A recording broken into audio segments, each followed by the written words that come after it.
Alors, Marie, en complément de notre intervention, de ton intervention sur le mythe de la caverne dans la République de Platon, tu vas nous lire un texte d'Alexis de Tocqueville, qui est souvent récupéré d'ailleurs par les libéraux comme un apôtre de la mondialisation, etc. Mais en fait, il dénonce complètement ce qui se passe aux États-Unis et il annonce ce qui se passe aujourd'hui. Ce qui pourrait se passer.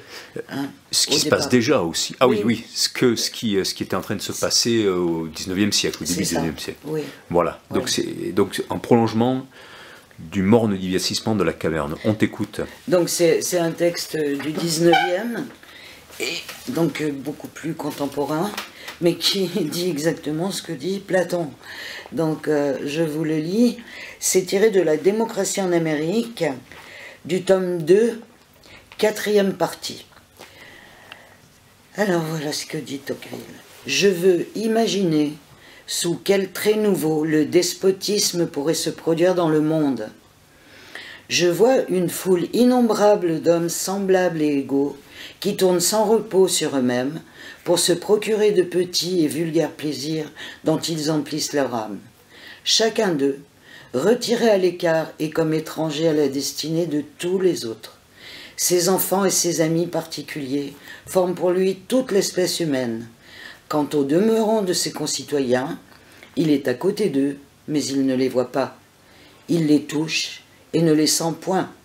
Il n'existe qu'en lui-même et pour lui seul, et s'il lui reste encore une famille, on peut dire du moins qu'il n'a plus de patrie.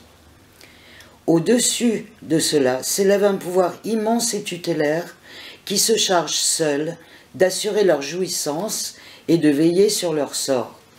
Il est absolu, détaillé, régulier, prévoyant et doux.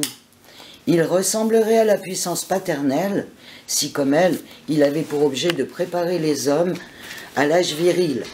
Mais il ne cherche au contraire qu'à les fixer irrévocablement dans l'enfance. Il aime que les citoyens se réjouissent, pourvu qu'ils ne songent qu'à se réjouir. Il travaille volontiers à leur bonheur, mais il veut en être l'unique agent et le seul arbitre. Il pourvoit leur sécurité, prévoit et assure leurs besoins, facilite leur plaisir, conduit leurs principales affaires, dirige leur industrie, règle leur succession, divise leur héritage. Que ne peut-il leur ôter entièrement le trouble de penser et la peine de vivre?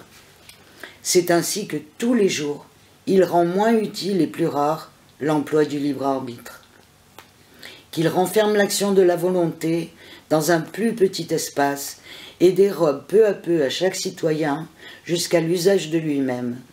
L'égalité a préparé les hommes à toutes ces choses. Elle les a disposés à les souffrir et souvent même à les regarder comme un bienfait. Après avoir pris ainsi tour à tour dans ses puissantes mains chaque individu et l'avoir pétri à sa guise, le souverain étend ses bras sur la société tout entière. Pardon. Il en couvre la surface d'un réseau de petites âmes, un réseau de petits traits compliqués, minutieux et uniformes, à travers lesquels les esprits les plus originaux et les âmes les plus vigoureuses ne sauraient se faire jour pour dépasser la foule. Il ne brise pas les volontés, mais il les amollit, les plie et les dirige. Il force rarement d'agir, mais il s'oppose sans cesse à ce qu'on agisse. Il ne détruit point, il empêche de naître, il ne tyrannise point.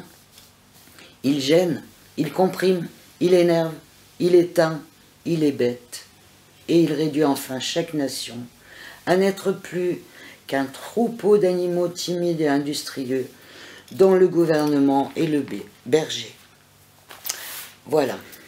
Alexis de Tocqueville, tu as la date du texte?